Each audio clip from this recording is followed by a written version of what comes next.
forma parte de la última clase de las Cruzadas, a tratar las acuñaciones de la llamada Orden de los Caballeros del Hospital de San Juan de Jerusalén, que también más tarde va a ser conocida como Orden de Rodas y finalmente como Orden de Malta, la actual soberana Orden de Malta, que es una orden que tiene la peculiaridad de que va a sobrevivir luego de la caída del Reino de Jerusalén, luego de la conquista de los otros estados en Palestina, luego de la conquista incluso del Reino de Chipre, que yo les titulé como el último reino cruzado, y aún así va a seguir existiendo, va a sobrevivir en distintas sedes como una especie de reliquia extemporánea de las cruzadas, y va a seguir clavada como una especie de espina en el costado de la nueva superpotencia islámica mundial, que es el Imperio Otomano. Y es una orden que, fíjense, tiene un origen muy antiguo, muy remoto. Data del año 603, en que el Papa San Gregorio Magno le otorga a un abad probus, o mejor dicho, más que otorga, le comisiona a un abad probus la construcción de un hospicio para los peregrinos cristianos, latinos, que llegaban en peregrinación a Jerusalén. Un hospicio en Jerusalén. Este hospicio va a ser bastante famoso, de hecho va a recibir donaciones del emperador Carlomagno que van a permitir su expansión, pero sin embargo, en el año 1005, este hospicio va a ser destruido por órdenes del califa Fatimí al-Hakim.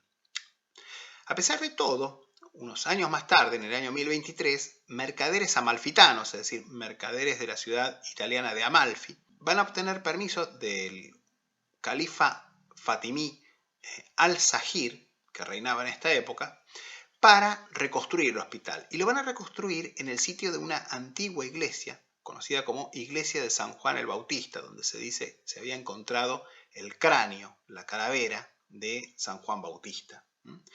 Razón por la cual este nuevo hospital de Jerusalén va a recibir el nombre de Hospital de San Juan de Jerusalén y que va a ser servido inicialmente por monjes benedictinos.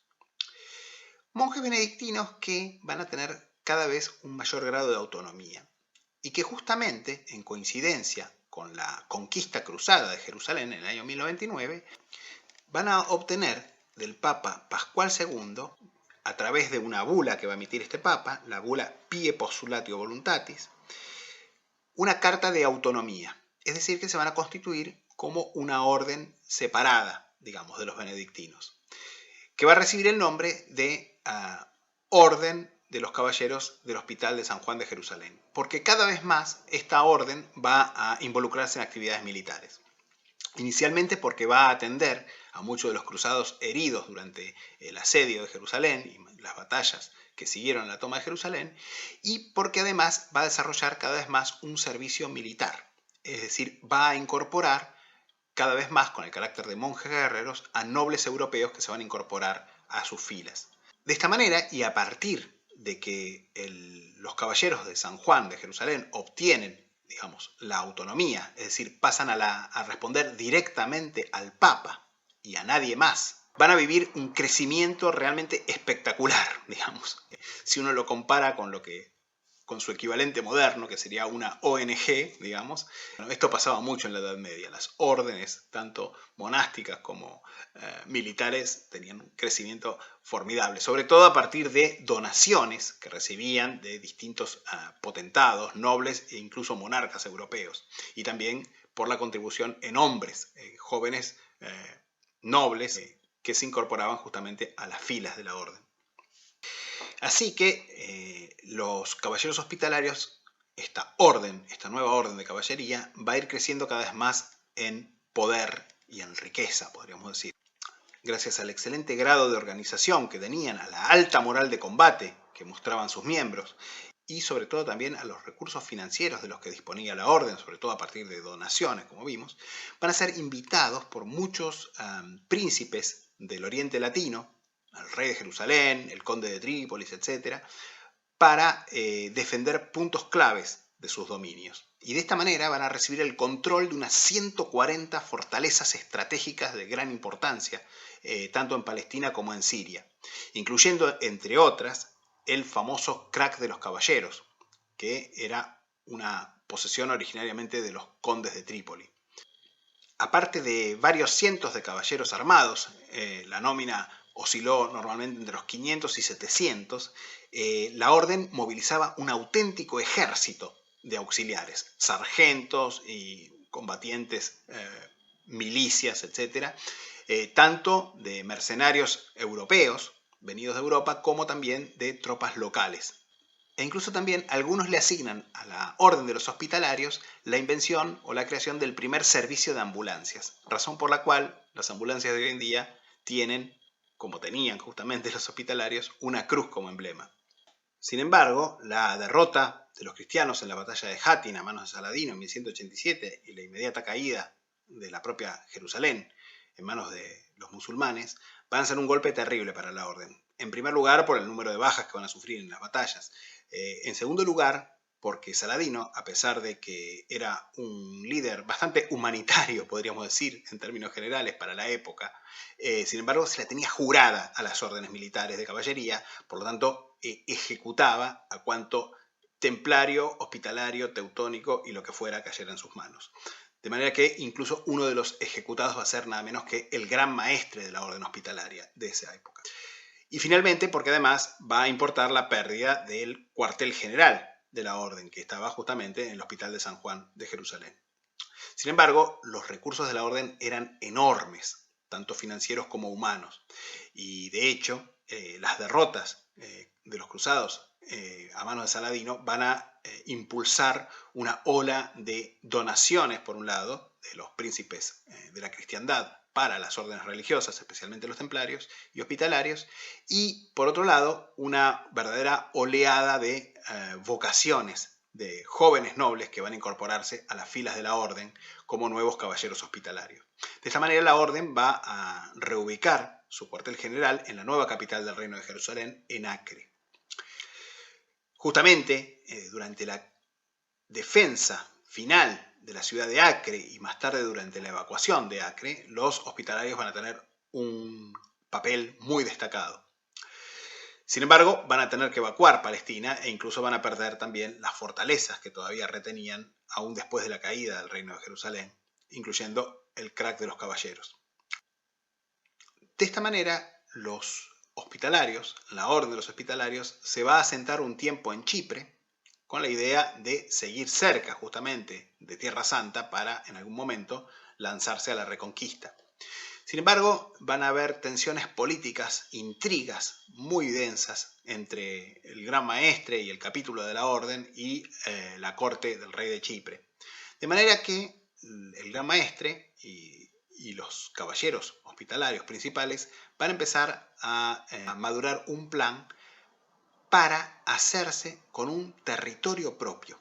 Es decir, un territorio que les permitiera un grado de autonomía que incluso iba a superar el que habían conocido hasta entonces.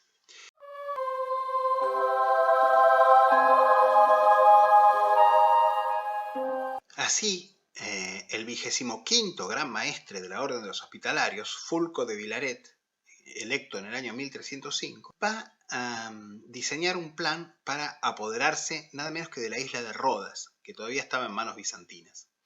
Y de esta manera, al año siguiente, en 1306, los hospitalarios se van a lanzar a la conquista de Rodas.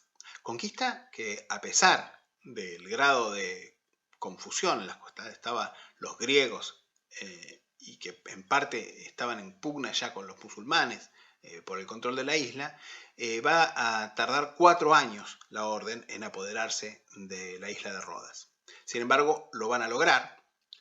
Y aunque más tarde este gran maestre, Fulco de Vilaret, en el año 1319, va a ser depuesto porque empezó a comportarse como un auténtico tirano más que como un gran maestre electivo.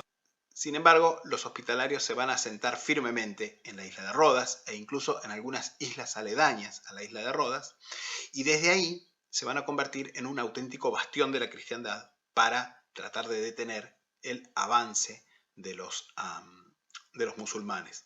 Van a fortificar de una manera formidable la capital de la isla, llamada Rodas, una ciudad fabulosa, probablemente la ciudad medieval mejor conservada de toda Europa. Yo les puedo asegurar que todavía sueño con la época en que visité esa ciudad, en el año 1995, justamente para la Pascua griega. Ahora estamos en Pascua. Bueno, la Pascua griega en realidad ellos no se rigen por el calendario gregoriano, para la Pascua se rigen por el calendario ortodoxo, así que caía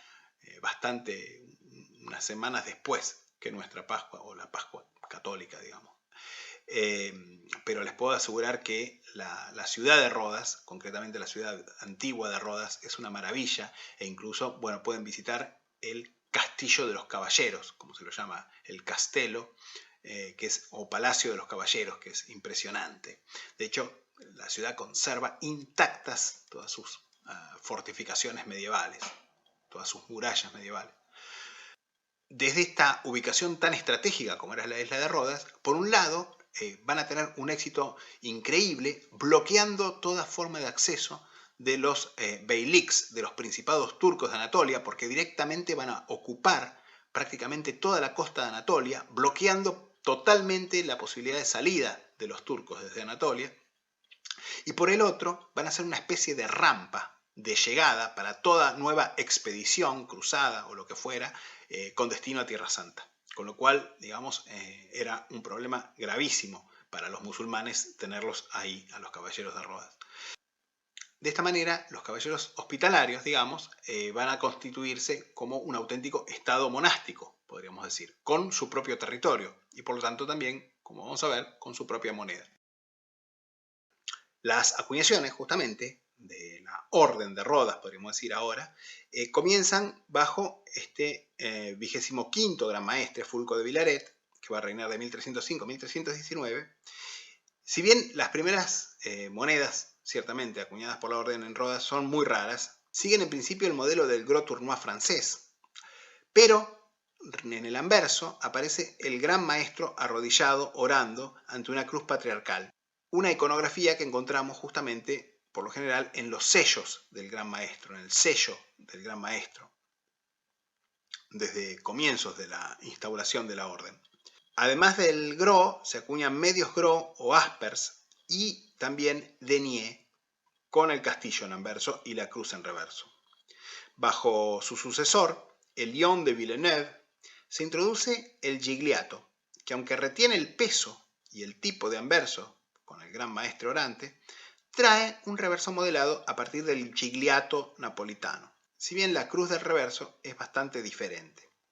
A lo largo de las emisiones, el estilo se va modernizando, pero el gigliato va a seguir siendo la moneda principal y prácticamente la moneda emblemática de la orden en Rodas. Por su parte, el medio gigliato, o petit gros, recibe también el nombre de asper, como dijimos, de griego aspron, blanco. Y muchos deniers de esta época en adelante pasan a ser anónimos. Bajo su sucesor, Dieudonné de Gozon, se introduce el ducado de oro, modelado a partir del ducado veneciano, pero con un ángel sentado sobre la tumba vacía de Jesús, en reverso. Si bien esta moneda es excepcional, y sus sucesores inmediatos se van a centrar sobre todo nuevamente en el gigliato.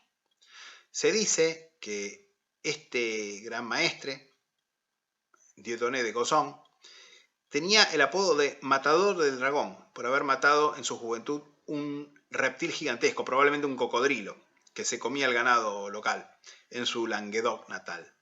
A partir de Roger de Pins, gran maestre entre 1355 y 1365, los gigliati suelen llevar el emblema personal o escudo de armas del gran maestre detrás de él, es decir, en el campo derecho del anverso. Hacia comienzos del siglo XV, el estilo de las monedas se va volviendo bastante más crudo. Antonio Fluviano, gran maestre entre 1421 y 1437, reintroduce el ducado de oro, pero ahora como una copia más directa del ducado veneciano, que continúa acuñándose bajo todos sus sucesores inmediatos. El siguiente gran maestre, Juan de Lastic, 1437 a 1454, introduce un nuevo tipo para el asper, con Juan el Bautista de medio cuerpo en reverso. Este tipo también es acuñado por sus sucesores, pero en general las monedas se van rarificando en esta época. Pierre d'Aubusson, 1473 a 1503, introduce las primeras monedas modernas de plata, un escudo de unos 13,3 gramos y su medio.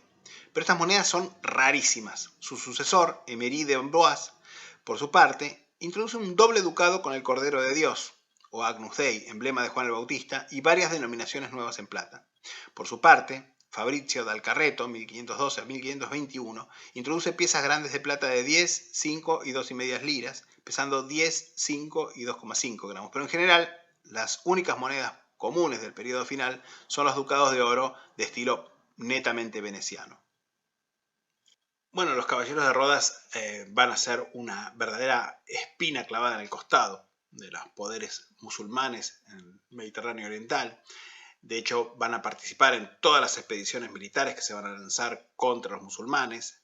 Van a participar en la cruzada del rey de Chipre contra Alejandría, que va a saquear el principal puerto egipcio, el principal puerto del sultanato mameluco. Y conforme el sultán otomano Selim I, Selim el Cruel, completa la conquista del sultanato mameluco en 1517, la expulsión de los caballeros hospitalarios de Rodas va a pasar a ser la prioridad número 1 de la nueva superpotencia, el Imperio Otomano.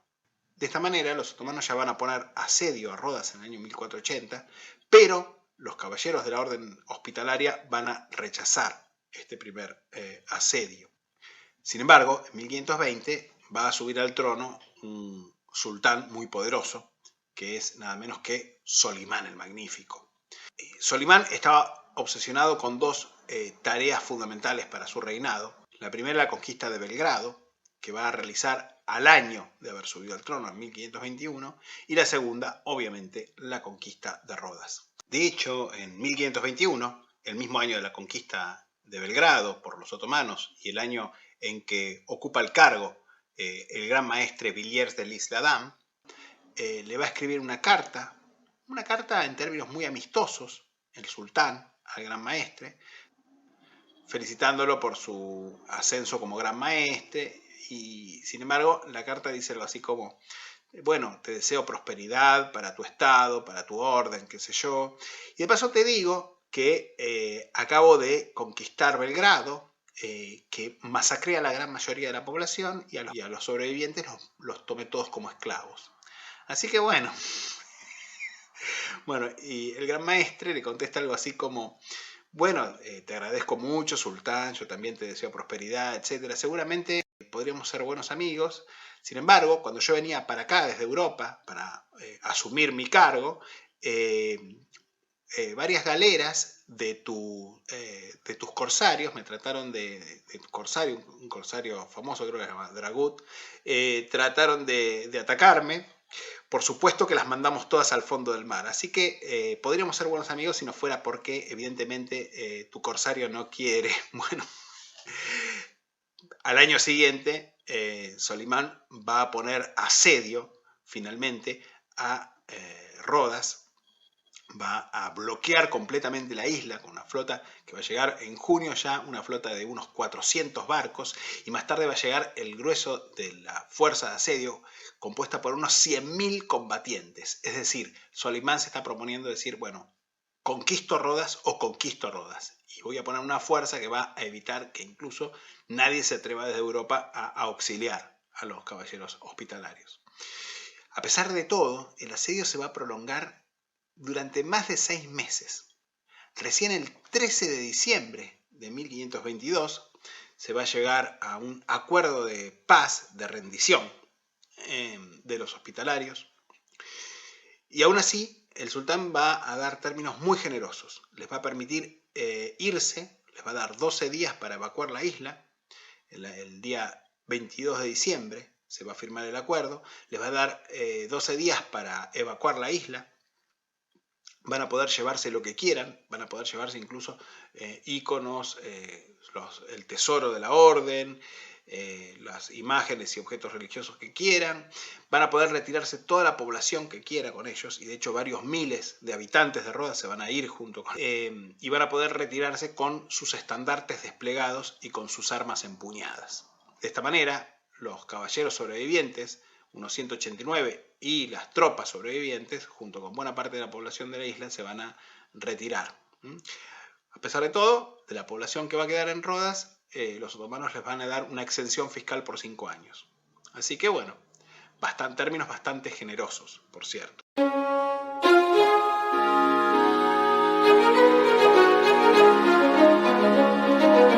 Bueno, comentando brevemente un poco de bibliografía, digamos que el catálogo de Malloy, Preston y Selman trae las últimas ediciones, no las primeras, traen un apartado, una especie de anexo sobre las monedas de los caballeros de Rodas. Pero fíjense qué interesante esta curiosidad. Este libro, Tarrodiacano Mismata ton Johannieton sto Clerkenwell, las monedas rodias en el Museo de la Orden de San Juan, en Clerkenwell, de Ana María Casdagli, una griega. Está publicado por la Sociedad Numismática Helénica en 2002, una época en que los griegos todavía tenían plata y podían publicar muchos libros, etc. Bueno, es un libro que obviamente presenta la colección de este museo, pero excelente, muy bueno, muy buena colección sobre todo. Están representadas prácticamente todas las monedas desde el Lion de Villeneuve,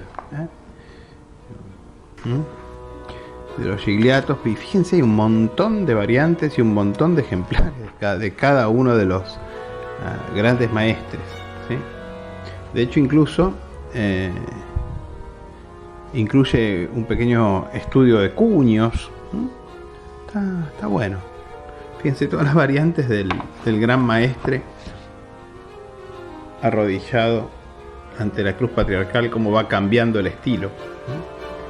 Bueno, bastante interesante este libro.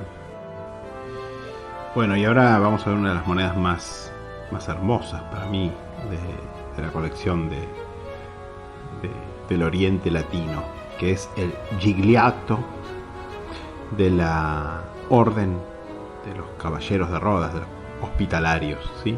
Este Gigliato está acuñado a nombre de Ramón Berenguer, 30º gran maestre de la Orden. Este gran maestre, distintas fuentes que consulté le dan su origen como francés, italiano y catalán, pero Berenguer claramente es un apellido catalán, no sé por qué se supone que puede haber sido francés o italiano.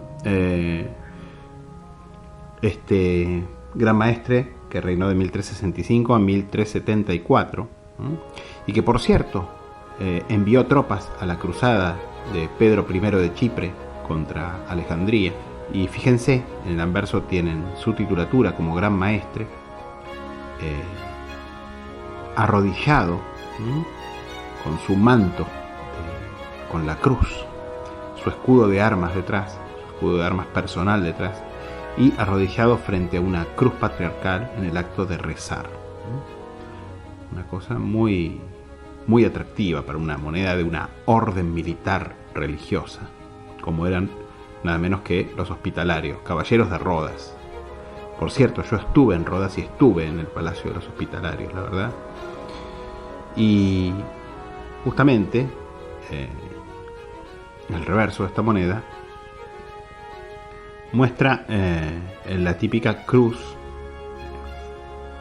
podríamos decir, más que flordelizada como la napolitana, ornada con esos lóbulos con cruces, con crucecitas y esos florones.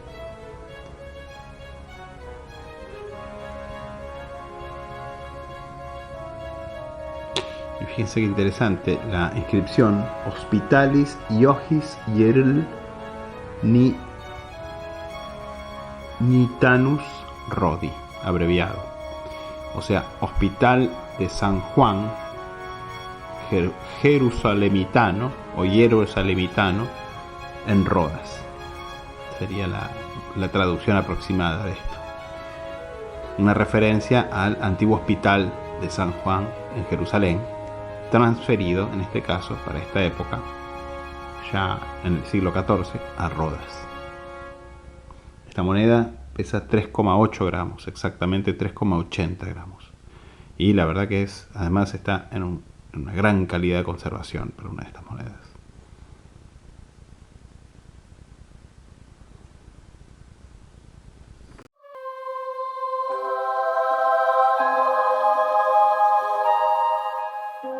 Obviamente, esta defensa tan espectacular que habían hecho los caballeros hospitalarios de su base en Rodas va a admirar y a sorprender a toda Europa. Y uno de los más admirados va a ser el emperador Carlos V, que por cierto en esa época estaba involucrado en una pugna a gran escala contra el Imperio Otomano.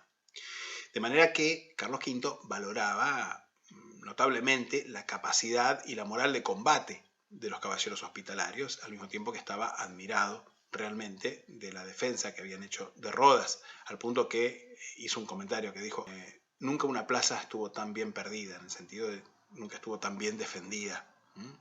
Porque verdaderamente un puñado de caballeros defendiendo contra un ejército de 100.000, una cosa comparable prácticamente a Leónidas en el paso de las Termópilas. De esta manera, Carlos V les va a hacer un ofrecimiento que podríamos decir bastante generoso a los caballeros hospitalarios. Y esto va a ser unos 7 años después de que en los primeros días de 1523 los caballeros hospitalarios abandonan efectivamente Rodas.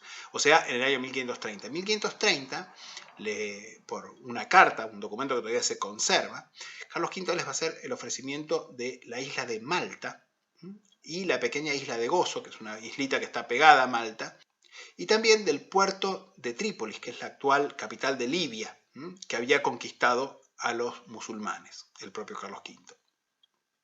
Y se los va a otorgar en calidad de feudo libre, es decir, un feudo autónomo, podríamos decir, y además libre de tributo, podríamos decir. Solamente los caballeros hospitalarios van a entregar como tributo un halcón, un ave de caza, podríamos decir, que van a tener que entregárselo al virrey de Sicilia una vez por año y oficiar una vez por año una misa por la salvación del emperador. Eso era todo. Bueno. A pesar de todo, esta cesión de la isla de Malta como feudo libre violaba una carta del rey de Aragón del año 1428, que había otorgado a Malta la calidad de dominio directo de la corona de Aragón, lo que equivalía a decir la autonomía, es decir, el autogobierno. Y de hecho, la carta del rey de Aragón disponía que si alguna vez se violaba esta autonomía, la población de la isla de Malta tenía derecho a rebelarse, a tomar las armas, dice literalmente. De hecho, la Università, que era como se llamaba el parlamento de la isla de Malta, los notables discutieron incluso así: bueno, nos rebelamos porque nosotros no queremos ser vasallos de los caballeros hospitalarios. Sin embargo, estaba muy claro que se avecinaba indudablemente una invasión otomana, que de hecho va a llegar muy poco después. De manera que la población, que a pesar de que los malteses hablan un idioma que prácticamente es árabe, sin embargo son muy cristianos, y de hecho el maltés se escribe con las letras del alfabeto latino, pero básicamente es casi árabe, digamos. Sin embargo, no querían caer bajo el yugo otomano y ser musulmanes, con lo cual van a apoyar a los caballeros hospitalarios. Y de esta manera se va a constituir un nuevo estado hospitalario ahora en la isla de Malta. Y bajo la soberanía, al menos nominal, de la corona de España, podríamos decir, concretamente de Carlos V, y más tarde de sus sucesores españoles. El primer ataque otomano va a ser rechazado. Sin embargo, en 1565, nuevamente, Solimán el Magnífico va a preparar una expedición a gran escala contra la orden en Malta. En esta expedición van a participar también varios cientos de galeras y va a participar unos 40.000 combatientes. Van a poner bloqueo a toda la isla y, sin embargo, a pesar de todo, nuevamente los caballeros hospitalarios van a resistir y esta vez van a vencer. Este conflicto va a enfrentar unos 40.000 combatientes otomanos contra 700 caballeros y 8.000 combatientes auxiliares. Y aunque cuando se retiran los otomanos van a quedar apenas 600 combatientes, entre caballeros y auxiliares capaces de tomar las armas. Los otomanos van a tener 25.000 bajas, solamente 15.000 otomanos van a volver a Constantinopla. El liderazgo de la defensa va a ser capitaneado por el gran maestre Jean de la Valette, y que de hecho va a iniciar la construcción de una nueva capital para la isla de Malta, que es La Valette o La Valeta, que es la capital actual de hecho de la isla de Malta, que va a sustituir a la primera capital no oficial de la isla de Malta, de la orden de la isla de Malta, que era Birgu, en el sur de la isla. La victoria sobre la flota imperial otomana va a consolidar enormemente el poderío de la orden hospitalaria en Malta y de hecho va a marcar una nueva vocación para la orden hospitalaria, que va a ser una vocación marinera, podríamos decir. Es decir, la orden hospitalaria va a pasar a dedicarse a hostigar permanentemente el comercio naval de los musulmanes en el Mediterráneo occidental e incluso también a veces en el Mediterráneo oriental. Pronto la principal actividad de la orden va a pasar a ser la piratería. De hecho, la orden de Malta, la orden de los hospitalarios en Malta, se va a convertir en una orden sumamente próspera, al punto que incluso los miembros de la orden se van a hacer muy ricos, porque además, aunque parezca mentira, digamos, para una orden militar de monjes militares, se va a otorgar a los capitanes, que eran caballeros hospitalarios por lo general, de la flota de San Juan, como se llamaba la flota de la orden en Malta, una porción del botín que pudieran capturar a sus enemigos. Pasando a las acuñaciones, digamos que la única denominación que los hospitaleros van a continuar acuñando, que acuñaban en Rodas y van a continuar acuñando en Malta, va a ser el ducado de oro de estilo netamente veneciano, que era la moneda estándar de comercio internacional en todo el Mediterráneo oriental. Para uso cotidiano, los caballeros de San Juan, que encontraron circulando en la isla monedas sicilianas, van a adoptar justamente el sistema monetario siciliano, con la uncha o onza, unidad teórica valuada en una onza de plata, equivalente en valor aproximadamente al ducado de oro y equivalente a 30 tarí. Por su parte, el tarí de plata, que valía 20 grani, y finalmente el grano de cobre. La seca inicial va a ser la fortaleza de Sant'Angelo en Birgu, que operó durante las primeras décadas de dominio hospitalario en Malta como la capital. Aunque a fines del siglo XVI, como ya dijimos, la capital y también la seca va a ser transferida a la nueva fundación, la Valetta. En plata, inicialmente, acuñaron el tarí de algo menos de 3 gramos y ocasionalmente el carlino de 10 grani. Pero a mediados del siglo, es decir, del siglo XVI, se agregaron el doble, el triple y sobre todo la pieza de 4 tarí, que pronto se va a convertir en la denominación más popular, con la imagen de Juan el Bautista de pie con el estandarte. Bajo Jean de la Valette, el fundador de lo que será y hasta hoy es la capital de la República de Malta, se introducen dos tipos populares. Por un lado, la cabeza de Juan el Bautista en la bandeja, tal como fue ofrecida a Salomé, según la historia bíblica, y la cruz de 8 puntas o amalfitana, hoy popularmente conocida como Cruz de Malta.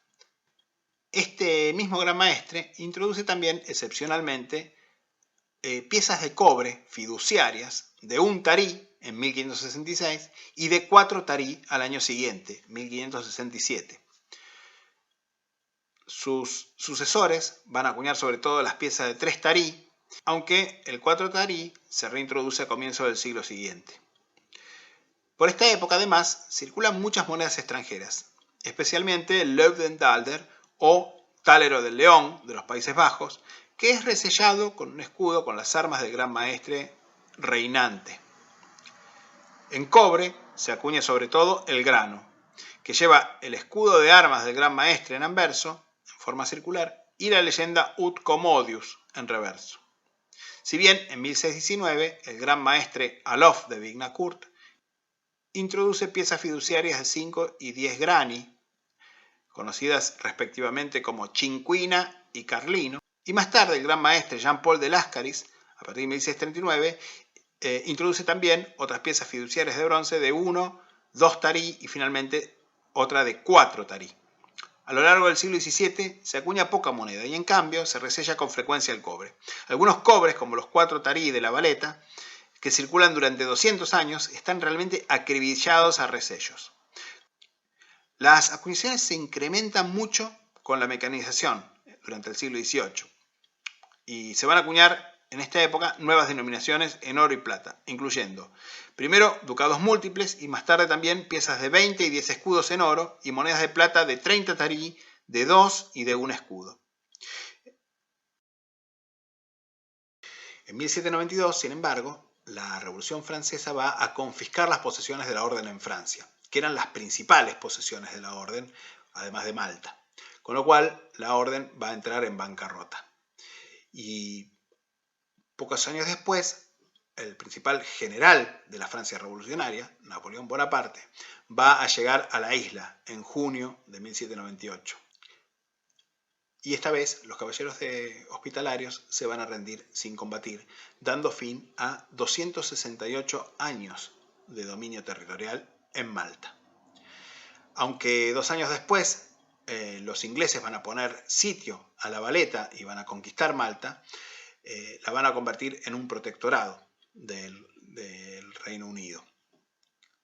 Van a convertir a la isla en un protectorado del Reino Unido. Y a pesar de que el acuerdo de paz al final de las guerras napoleónicas planteaba la devolución de la isla a la Orden de Malta, esta no se va a producir nunca. De hecho, hoy en día, la llamada Soberana Orden de Malta tiene un territorio, que es un palacio en Roma, por cierto, y sus miembros siguen dedicándose, no ya a actividades militares ni mucho menos de piratería, pero a actividades sobre todo de beneficencia y ayuda a los enfermos, etc. Y de hecho, desde 1998 tienen un acuerdo especial por 100 años con la República de Malta, que siempre va a mantener una relación especial con esta orden. Por este acuerdo, ellos tienen el uso de una fortaleza donde la bandera de la orden ondea en paralelo a la bandera de la República de Malta.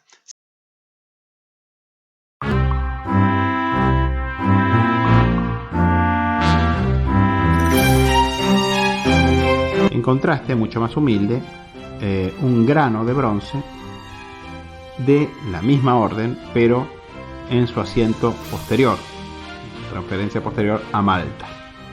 Este grano está acuñado a nombre de y con las armas personales del gran maestre Hugo de Lubens, 1582-1595.